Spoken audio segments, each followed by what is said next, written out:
On aura tout vu au Cameroun. Et comme je vous ai souvent dit, c'est quand on se croit trop fort qu'on rencontre un faible qui vous renverse. Le Cameroun s'est spécialisé dans l'art de corrompre et de se faire corrompre. Ils ont même réussi à faire ami-ami avec la Banque mondiale, le FMI et récemment l'ONU, dans une certaine mesure.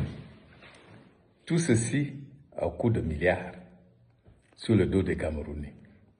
Ils se sont dit, rien ne peut nous dépasser, on peut tout acheter.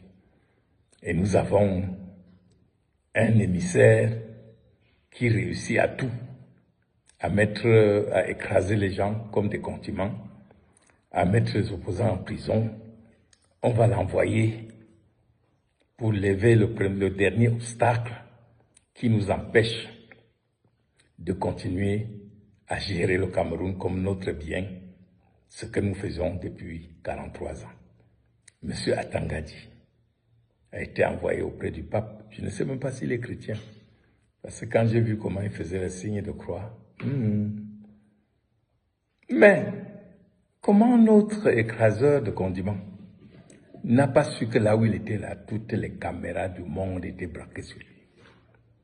Mais le corrupteur s'en fout. À chaque instant, il corrompt, surtout quand ses intérêts sont en danger. Depuis que les évêques, Barthélemy, Cléda, Loncy, ont décidé de porter haut et fort une voix de demande de la justice, ce qui est leur rôle en tant que prélat, le pouvoir a tremblé. Et le conseil épiscopal est venu sonner la fin de la récréation.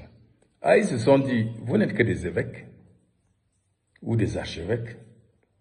Nous allons aller voir votre patron. Le monsieur s'est présenté avec une enveloppe bourrée d'euros et de dollars en se disant, si le Saint-Père prend, je lui dirai ce que j'achète. Le silence des évêques qui veulent nous empêcher de gagner tranquillement, de voler tranquillement les prochaines élections comme nous avons l'habitude de le faire. Car nous avons déjà tout le monde dans la poche.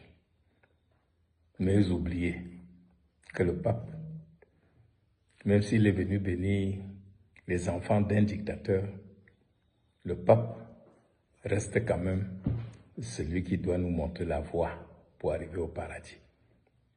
Il a donc dit à l'émissaire qui portait l'argent, vous ignorez que le Vatican est l'État le plus riche du monde. Allez dans votre pays, j'ai vu les routes, j'ai vu les hôpitaux. Allez faire quelque chose de bien pour les chrétiens du Cameroun. Et toute honte bue, notre envoyé très spécial a remis son enveloppe honteusement dans sa poche et a fait le signe de décroix. Je crois qu'il est rentré dire à ceux qui l'ont envoyé que le pape est un pro-Camto et qu'il faut se méfier. Il faut désormais se méfier. Il faut trouver autre chose. Et je voudrais ici m'adresser à ceux que le pouvoir envoie pour combattre Camto. Que quand tu viens lui dire ce que tu as fait, il te dit on a déjà fait ça. Trouve autre chose. Jusqu'à ce que tu te déshabilles en public, comme certains professeurs de Pakouti le font en ce moment, et que le peuple comprenne que tu ne vaux rien. Mes chers frères de Yaoundé, quand c'est l'heure, c'est l'heure. Ne pensez pas que le pape ne va pas prier. Le pape maintenant a compris que vous êtes des corrupteurs. Il va engager l'Église à prier pour sauver le Cameroun.